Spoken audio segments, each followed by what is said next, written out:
Hola, hola, buenos días. Gracias una vez más por visitar el Ministerio Tetelestai. Hoy por la mañana continuamos con nuestro estudio en el libro de Apocalipsis. Y quiero darles una buena noticia. Para comenzar, es que con este capítulo 11 en Apocalipsis, vamos a acabar apenas a cubrir la primera mitad del libro. Con esto llegamos a la mitad del libro de Apocalipsis. Solamente son 22 capítulos. Con el capítulo 11 llegamos a la mitad. Y qué capítulo tan precioso, en serio, vamos a estudiar el día de hoy. Otra cosa que les quiero decir también es lo siguiente. Quédense con nosotros, porque en los próximos capítulos, por ejemplo el 12 y el 13, el 17, el 18, los que siguen más adelante, son capítulos tan hermosos que tienen mucha profecía y son muy interesantes. Por ejemplo, en el capítulo 12 vamos a ver la semana que entra, si Dios nos permite, que vamos a ver que ese capítulo nos habla de una guerra que hay en el cielo espiritual entre Satanás y los ángeles de Dios, incluyendo Miguel Arcángel. Vamos a ver cómo Satanás es arrojado del cielo y llega a la tierra y todo lo que hace, persecución, muerte, pasan muchas cosas en ese capítulo 12. Y después de ahí entramos al capítulo 13. Ese capítulo 13 también es un capítulo increíble. ¿Por qué? Porque nos habla de otros dos personajes muy interesantes, de los cuales de uno de ellos se habla mucho, que es el anticristo, y del otro no tanto, que es el falso profeta. Entonces, quédense con nosotros porque los capítulos que siguen más adelante están interesantes y están llenos de información y vamos a aclarar muchas cosas. Hay muchos mitos y mentiras y falsedades acerca de quién es el anticristo, de quién es el falso profeta. Oímos cada tontería en las calles, a veces la gente, incluso creyentes. Pero vamos a dejar que esta vez la Escritura nos hable y nos describa quiénes son esos dos personajes, el anticristo y el falso profeta. ¿Okay? Eso es el capítulo 13, el capítulo 12, la guerra que hay en el cielo. Pero empecemos ahorita con el capítulo 11. Capítulo increíble también. ¿Por qué? Porque vamos a hablar de dos personajes únicos en la Escritura. Créeme, este pasaje es uno de los más bonitos que hay porque vamos a ver cómo Dios no se ha olvidado de su pueblo Israel. Ama a su pueblo Israel. Y a pesar de todo, que en los últimos días va a haber un ataque increíble en contra de ellos, de la nación de Israel, Dios va a estar presente ayudándolos, protegiéndolos y salvándolos no nada más físicamente, sino también espiritualmente. Toma tu Biblia y vamos a leer el capítulo 11 y después lo hacemos pedacitos. Vamos a leer 6 versículos para entender lo que nos dice el contexto y después lo hacemos pedacitos, hacemos la oración y le seguimos de lleno. ¿Va? Dice así, capítulo 11, versículo 1. Entonces me fue dada una caña semejante a una vara de medir, y se me dijo, levántate y mide el templo de Dios, y el altar, y a los que adoran en él. Pero el patio que está fuera del templo, déjalo aparte, y no lo midas, porque ha sido entregado a los gentiles, y ellos hollarán la ciudad santa 42 meses. Y daré a mis 2 testigos que profeticen por 1260 días, vestidos de cilicio. Estos 2 testigos son los 2 olivos y los 2 candeleros que están en pie delante de Dios, del Dios de la tierra. Si alguno quiere dañarlos, sale fuego de la boca de ellos y devora a sus enemigos. Y si alguno quiere hacerles daño, debe morir de la misma manera. Estos tienen poder para cerrar el cielo, a fin de que no llueva en los días de su profecía, y tienen poder sobre las aguas para convertirlas en sangre, y para herir la tierra con toda plaga cuantas veces quieran. Entonces, esos son los primeros 6 versículos. Vamos a hacer la oración. Vamos a pedirle a Dios que bendiga este momento y especialmente a ustedes que están escuchando esta clase. Y espero que sea de gran bendición. ¿Okay? Ahí donde están, oren conmigo. Papi, te damos gracias por tu palabra, por este gran capítulo, Señor, que nos das. Te quiero suplicar, Padre, que nos instruyas, que nos prepares para lo que viene. Te quiero suplicar que nos ayudes a compartir esto con aquellos que no te conocen. Y a nosotros que te conocemos, incrementa, Señor, nuestro deseo de conocerte y de proclamarte todavía más. Todo esto, Papi, te lo pido en el nombre de Jesús, que es Dios y que vive y que reina por los siglos de los siglos. Amén. Precioso versículo, ¿no? Vamos a hacerlo pedacitos, vamos a iniciar desde el principio. Y vamos a ver quiénes son esos 2 chavos. ¿Viste lo que traen? ¿Leíste las credenciales que traen?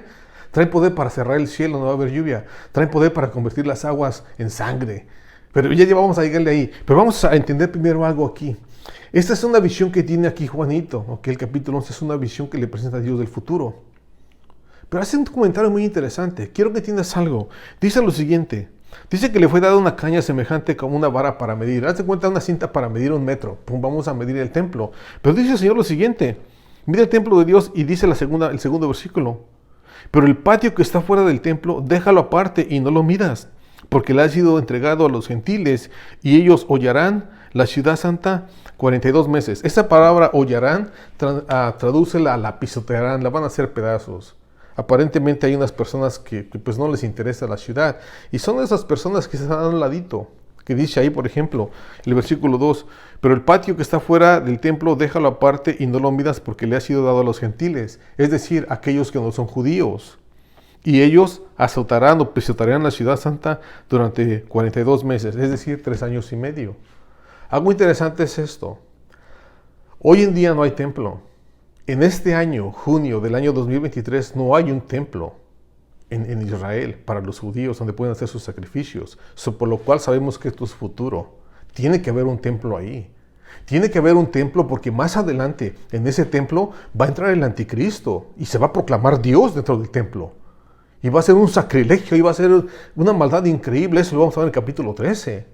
Pero hasta este día, en este año, junio 2023, no hay templo, lo cual sabemos que esto está por pasar. Pero dice el pasaje que hay una sección del templo que dice, ¿sabes qué? Deja esa sección, ese patio afuera, porque lo creas o no, aunque era parte de los judíos, parte del templo judío, dice ya se les entregó a los gentiles. ¿Quiénes son los gentiles? Bueno, si vemos ahorita el mapa de cómo estaba el pueblo o cómo estaba el templo edificado en esos tiempos, hay una sección donde hoy en día, en esa sección, hay una mezquita musulmana. Es como un dome, así de oro. Lo ves y dices, ay, en la torre, ¿qué es eso? Eso es como una esfera de oro. Pero sí es una mezquita donde los musulmanes hacen su oración. Ese lugar, Jerusalén, es uno de los... Yo diría que es el lugar más... No más carísimo, pero el más peleado, el pedazo de tierra más peleado del mundo entero. Porque le interesa a los judíos, le interesa a los cristianos y le interesa a los musulmanes. Y es ahí es donde está el templo. Entonces dice el pasaje, deja una sección a un lado. ¿Por qué? Porque ya la tomaron ellos hasta este día. Este año, 2023, en junio, ahí está esa mezquita. Y aparentemente cuando se construya el templo, esa sección se le va a dejar a ellos. Por eso dice el Señor, deja esta sección afuera, no, porque es para los gentiles, que son ellos.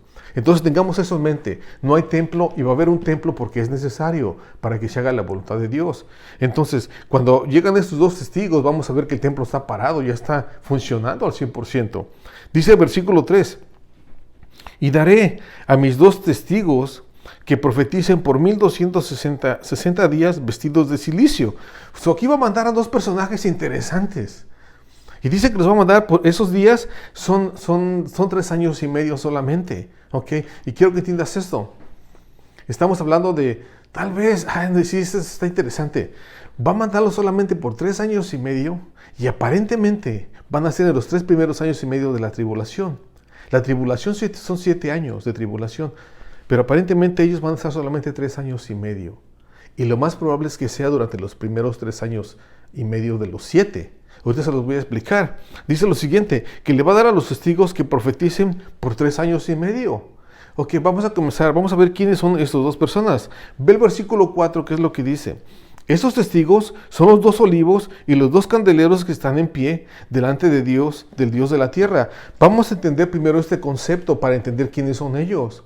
En el libro de Zacarías, capítulo 4, del versículo más o menos, aquí lo tengo, como del 4, creo, sí, del versículo 6 al versículo 11, nos habla el Señor de que cuando los persas dominaron y se convirtieron en un imperio, los judíos se quedaron ahí como esclavos, no como esclavos, sino como gente del pueblo, pues, porque recuerden que los persas llegaron y derrotaron a los babilonios y se quedaron con todo el reino, y ahí estaba la nación de Israel en el reino de Babilonia, que después pasó a ser el reino de Persa.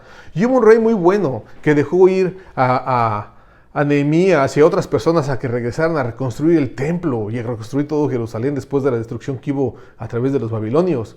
Y ahí hubo 2 personajes interesantes que regresaron y que empezaron a reconstruir la ciudad. Uno de ellos fue Zerubabel y el otro era Josué. Josué era un sumo sacerdote.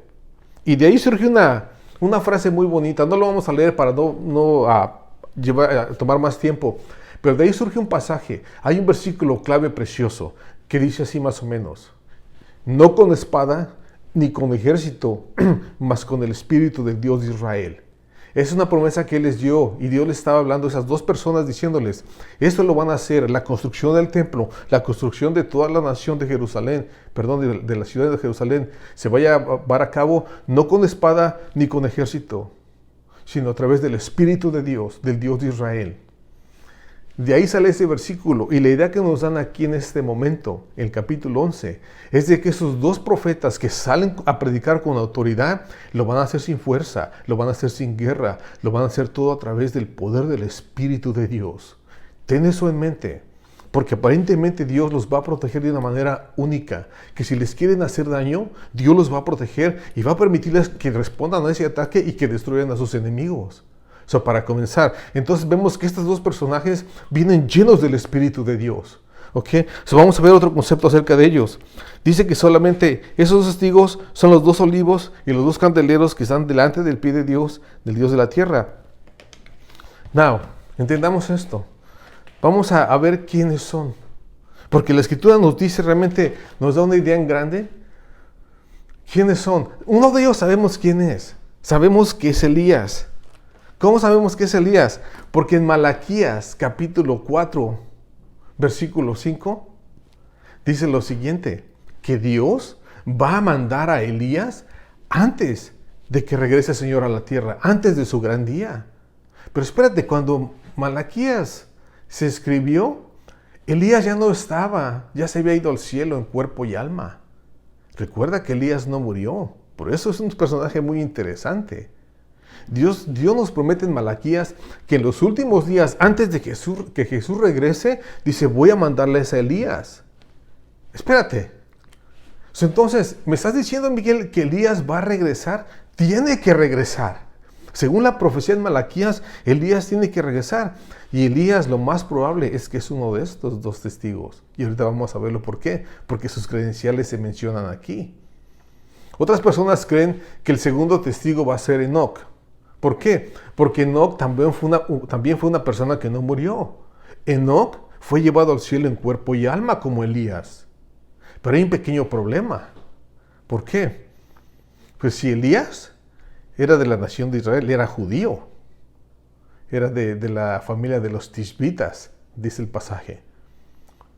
Pero Enoc no era judío. Enoc era gentil. La nación de Israel todavía no nacía cuando Enoc estaba en vida, en el capítulo 5 en Génesis. Aquí el pasaje nos dice que estos dos testigos van a entrar al templo y van a predicar con autoridad y poder. Bueno, una persona que no es judía no puede entrar al templo, solamente un judío. Por lo tanto, yo siento que, basado en lo que estoy entendiendo de la Escritura, Enoc no es el segundo testigo, va a ser alguien más. Y ahorita vamos a ver quién es. Pero ten eso en mente. He escuchado buenos maestros y pastores que dicen: no, es Enoc. Bueno, tenemos ese problemita con la nacionalidad. Enoc no es judío y no lo van a dejar entrar al templo de Dios porque no es judío. Pero sí es interesante que esas dos personas son las dos únicas en el Antiguo Testamento que no murieron. Fueron llevados al cielo en cuerpo y alma. La segunda persona yo creo que va a ser Moisés. ¿Por qué? Porque vemos que sus credenciales se mencionan aquí. Ve lo que dice el versículo 6. Dice: esos dos tienen el poder para cerrar el cielo a fin de que no llueva en los días de su profecía. ¿Sabes quién hizo eso? Elías. Cuando Elías llega a la nación de Israel, es como el capítulo, creo es 17, Primera Reyes 17 por ahí.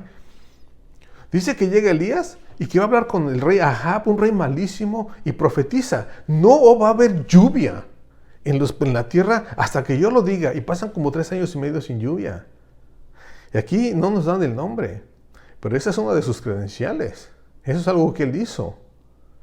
La otra persona es interesante porque dice que tienen poder sobre las aguas para convertirlas en sangre y para herir la tierra con todo tipo de plaga cuantas veces quieran. ¡Ey! ¿Sabes quién derramó las plagas en Egipto? Ese fue Moisés.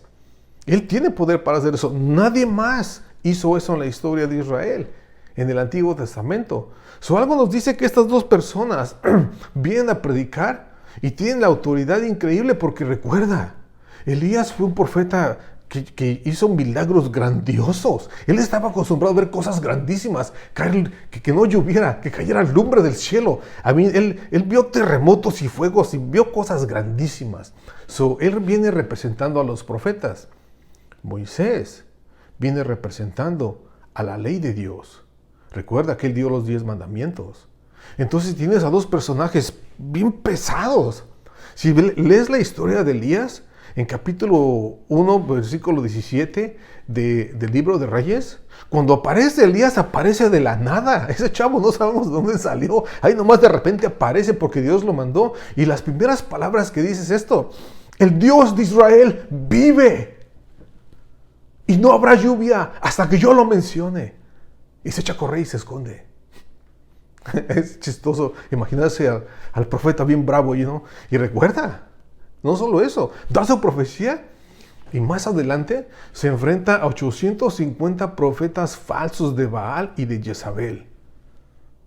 Y es increíble porque ese profeta yo me lo imagino que estaba chaparrito y ahí bien fiera.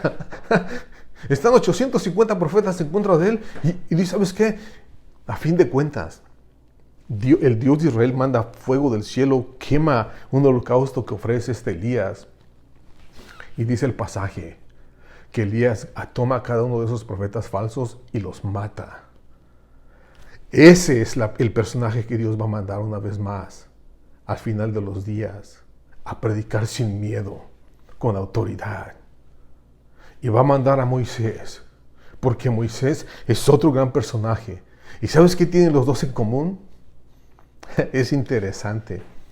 A Elías lo mandó Dios a la tierra para reconciliar al pueblo con Dios. Él iba a ser el intermediario, el quien iba a traer al pueblo una vez más a Dios, para que Dios fuera una vez su Dios y se arreglara esa relación que se había quebrado. Entonces, cuando Elías llega y trata de jalar a la gente porque estaban en apostasía, adorando a ese Dios falso Baal, un Dios de la sexualidad, un Dios asqueroso. Y llega Elías y trata de traerse a la gente al Señor. ¿Y sabes qué? No lo logra. Al contrario, lo empiezan a perseguir. Y esa mujer, esa vieja bruja Jezabel, sale a buscarlo para matarlo. Y él sale corriendo disparado y se esconde en una cueva y le dice a Dios, quítame la vida porque yo no soy mejor que mis padres. Tiene miedo el pobrecito. Está siendo perseguido. Y le dice Dios, unge a Eliseo más adelante y él va a continuar la obra. Y eso es lo que sucede. Y cuando unge a Eliseo, el Señor se lleva a Elías en cuerpo y alma, no muere.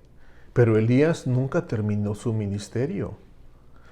Moisés, la misión de Moisés fue tomar al pueblo de Israel, sacarlos de Egipto, llevarlos a través del desierto y llevarlos adentro de la tierra prometida. ¿Y sabes qué? Las dos primeras cosas sí hizo. Los sacó de Egipto, los llevó al desierto, pero Dios no le permitió entrar a la tierra prometida porque cometió un gran error.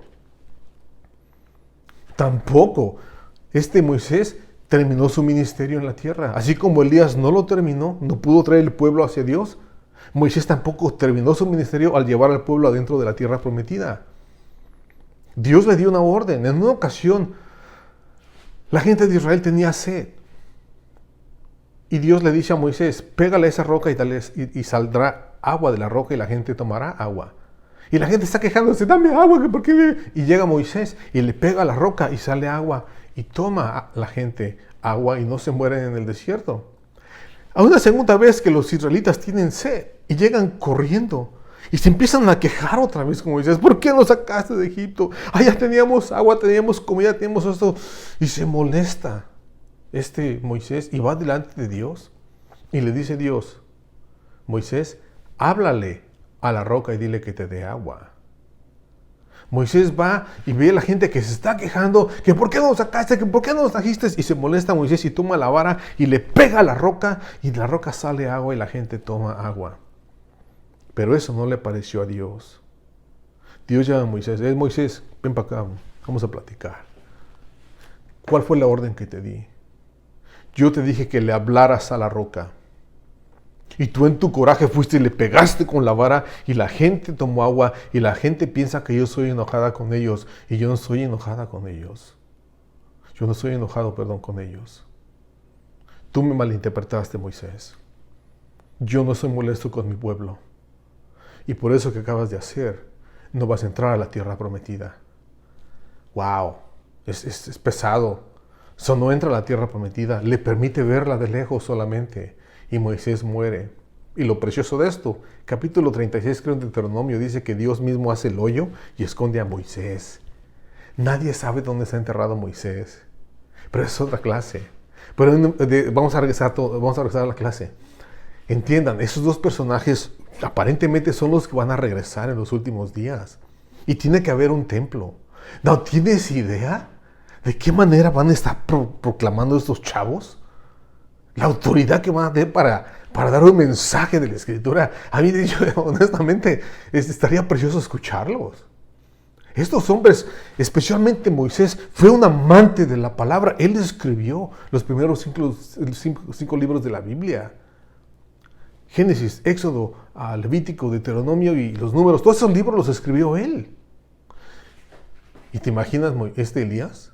Con su autoridad, con ese poder, con esa garra que tiene de predicar. Qué chulada, qué precioso, ¿no? Ver a esos dos profetas en las calles de Jerusalén proclamando el Evangelio, porque nada más ahí lo van a hacer.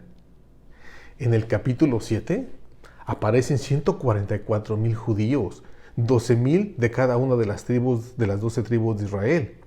Si son 12,000 de cada tribu y son 12 tribus, son 144,000 judíos que salen a predicar el Evangelio por el mundo entero.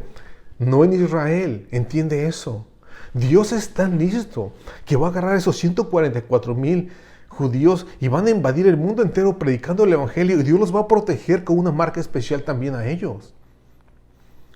Pero ¿quién se va a encargar del pueblo judío? Y es aquí a donde mandan esos dos profetas. ¿Ya entendiste? Los 144,000 se van por el mundo entero gentil, que no son judíos, y los dos profetas se van por el pueblo de Israel. Y qué precioso, que no salen de Israel. Por eso tiene que haber templo, porque aparentemente dentro del templo van a estar predicando y la gente, créeme, hay algo en el alma del pueblo judío acerca del templo, hasta el día de hoy, que el templo los atrae. Y aparentemente todos van a regresar en los últimos días, dice la Escritura, que Dios va a traer a su pueblo Israel una vez más. Y ahí, una vez que lleguen, Dios los va a agarrar y les va a presentar el Evangelio a través de esos dos personajes. Pero sigamos leyendo para ver qué es lo que sucede, porque esto es muy bonito, esto es muy interesante. Dice el versículo 7 una vez más, ya leímos el 6. Dice, y cuando haya acabado su testimonio, la bestia que sube del abismo hará guerra contra ellos y los vencerá y los matará. ¡Wow! Esa bestia de la cual hablamos, vamos a describirla en el capítulo 13. Este es el anticristo. De una u otra manera, Dios le va a permitir al anticristo que mate a estos dos testigos. Ven, estos dos chavos poderosos que no tienen miedo, pero date cuenta, mueren a pie del cañón, predicando el Evangelio. Y pregúntate esto, es interesante, están en Israel predicando el Evangelio, y vamos a seguir leyendo, que dice que una vez que los mueren, hay un gran terremoto, y no solo eso, un promedio de 7,000 personas llegan y se acercan a Dios en ese día solamente, por el testimonio de esos hombres. Pregúntate lo siguiente, ¿Elías terminó su ministerio cuando vino por primera vez? No lo terminó. ¿Por qué? Porque no trajo a la gente a Dios. Al pueblo de Dios no lo trajo a él. Dios se lo llevó. ¿Moisés terminó su ministerio? No, nunca entró a la tierra prometida. Bueno, ahí te va la buena noticia. Según este pasaje, aquí terminan su ministerio. ¿Por qué? Porque si ves a Elías, está predicando con tanta autoridad que dice que 7,000 personas llegan a aceptar a Dios. ¡Oh!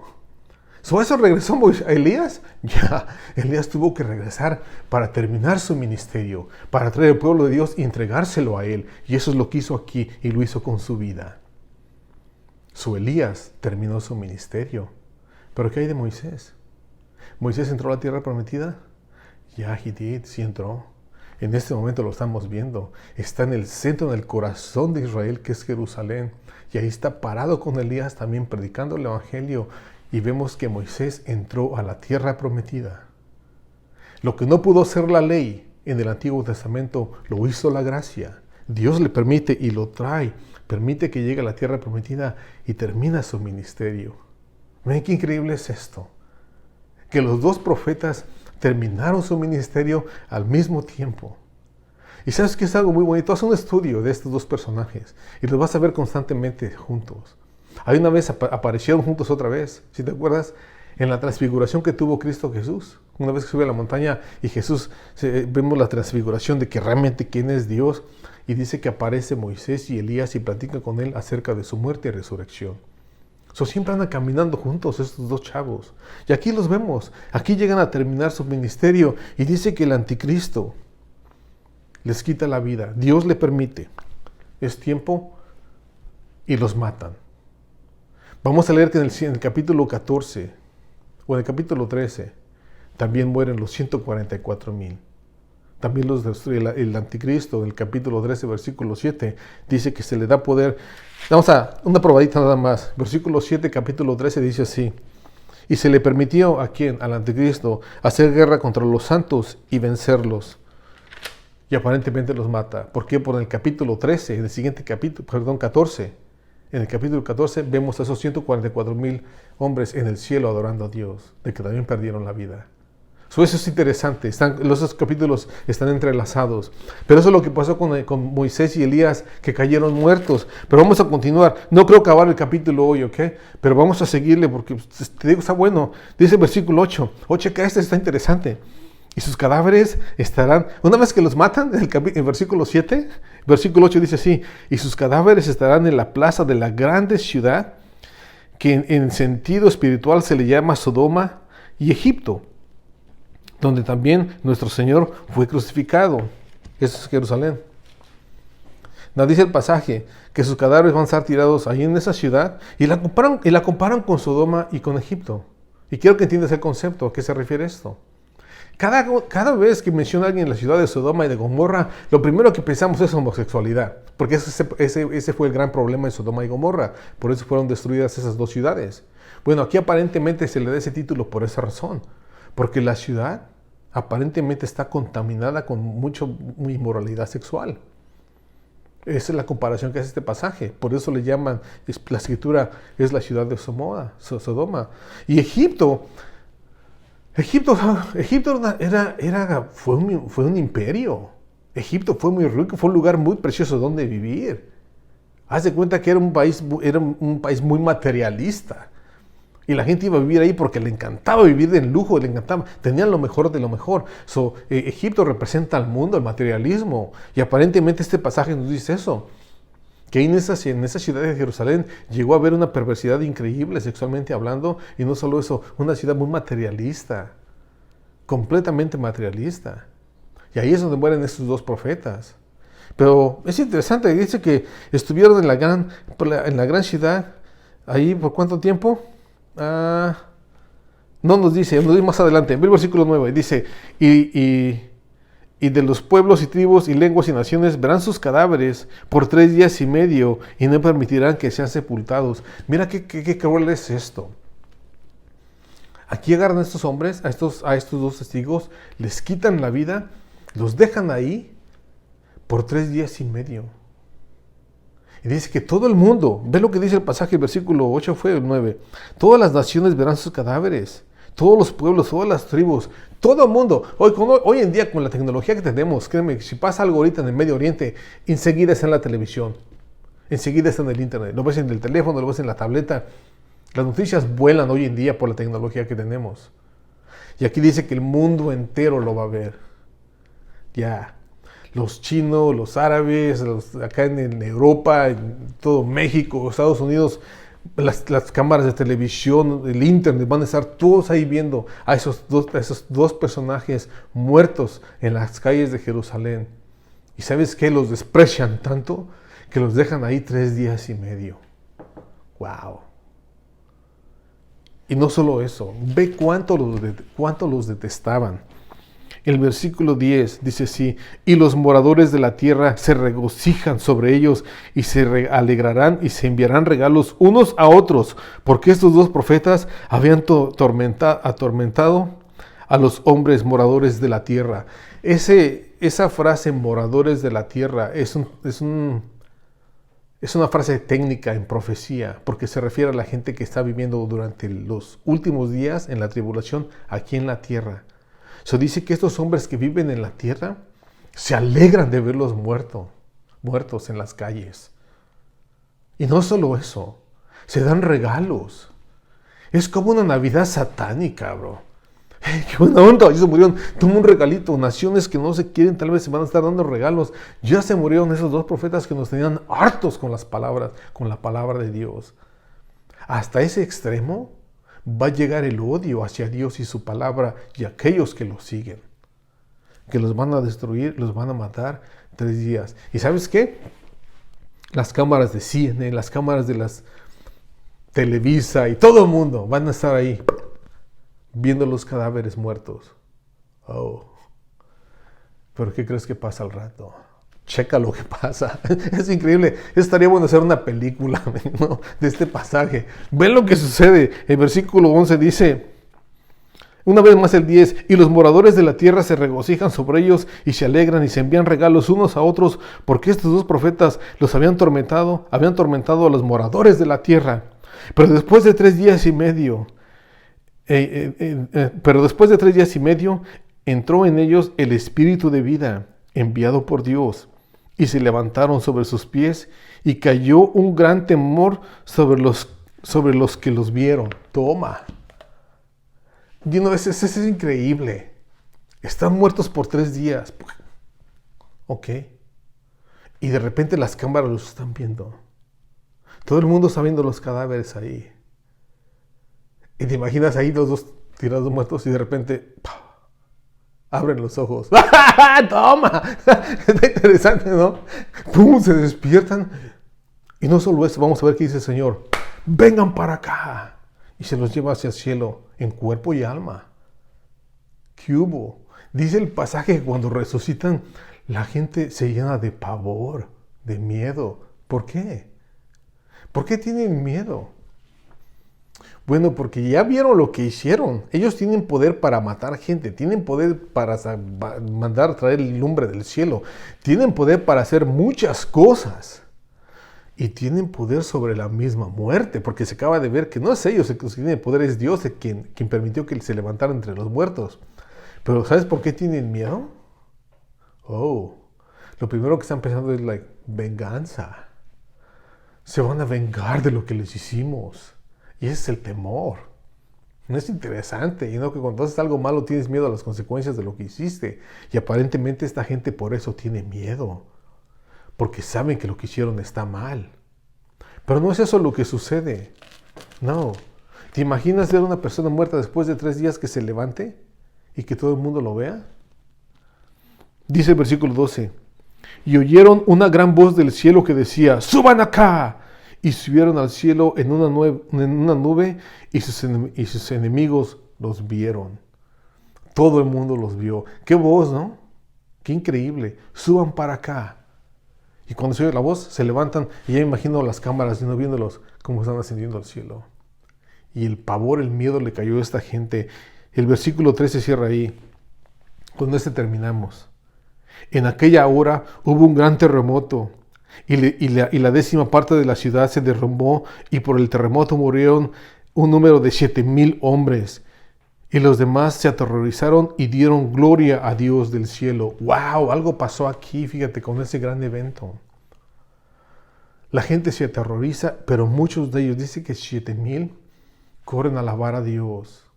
Algo me dice que se arrepienten y se dan cuenta de que Dios está detrás de todo esto.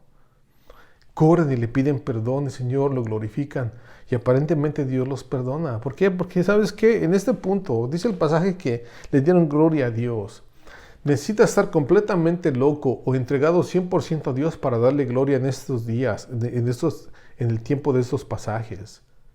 Porque toda persona que busque a Dios, dice la Escritura, durante la tribulación y la gran tribulación, le va a costar la vida el seguir a Dios.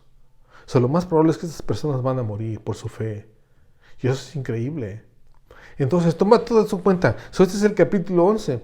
Estos son los dos personajes de los cuales nos habla la Escritura. Dos personajes increíblemente llenos del poder de Dios que existieron en el Antiguo Testamento y vienen de los últimos días. Y este mensaje es para ti. Porque mira, si lo leemos y es emocionante y es precioso leer y entender lo que pasó con sus vidas. Pero ¿sabes qué me preocupa mucho? Me preocupa mucho dónde estás ahorita espiritualmente hablando. Y si Dios va a regresar por su iglesia, y eso lo vimos en capítulo 4, que es cuando se lleva a su iglesia, así como se llevó a Elías y a Moisés en cuerpo y alma, dice el capítulo 4 que Dios va a decir, suban acá, y se va a llevar a su iglesia, todos aquellos que creemos en Él como Señor y Salvador, nos va a llevar de la tierra a su presencia, y después de ahí comienza la tribulación por los últimos 7 años que le quedan de historia a la tierra. Asegúrate de no pasar por esos 7 años. En este momento puedes acercarte adelante de Él y pedirle perdón. Pedirle que te perdone por lo que has hecho, tus pecados y tus faltas. Y dile que te llene de su presencia para que cuando Él regrese por su iglesia, te vayas con Él. Pero no te quiero asustar, no quiero que te acerques a Dios por miedo, porque vas a necesitar más que miedo para poder entrar al reino de Dios. Dios te ama, te quiere un montón. Él dio a su Hijo, la vida de su Hijo murió por ti, porque te ama. No importa qué es lo que hayas hecho. Puedes ser el peor pecador en toda la tierra. Puedes ser peor que Osama Bin Laden. Puedes ser peor que Saddam Hussein o el peor terrorista en la tierra. Dios murió por ti.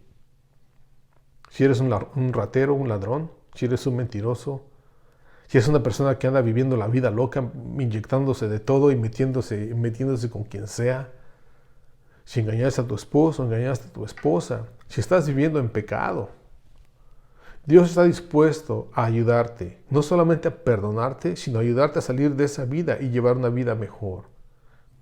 Y no solo eso, te ofrece un regalo eterno que es estar junto a Él durante toda la eternidad. No vas a tener que pasar por todo esto que estamos hablando en el Apocalipsis. Dios te va a librar de ahí y te va a llevar ante su presencia. Y después vas a regresar con Él para reinar en la tierra por un promedio de 1000 años. Y después de esos 1000 años entra la eternidad. Es un plan muy precioso. Dios tiene un plan perfecto para la tierra.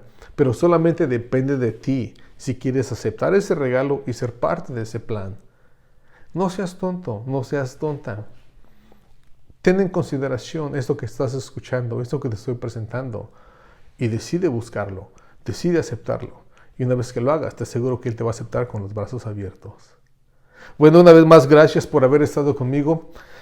Solamente leímos la mitad del capítulo, la otra mitad la leemos desde la semana que entra. Pero mientras tanto, te quiero invitar a que sigas creciendo en el conocimiento de Dios. Sigue leyendo su palabra, sigue haciendo tu oración y sigue compartiendo el Evangelio con aquellos que no lo conocen, porque el Señor llega pronto. De antemano, gracias por haber estado conmigo, del ministerio Tetelestai, de todos los chavos que oran por nosotros, que nos apoyan. Que Dios te bendiga, que Dios te prospere. Te espero la semana que entra y sigue caminando en fe. ¿Ya más? De tu hermano Miguel Reyes, que Dios te bendiga. Hasta pronto.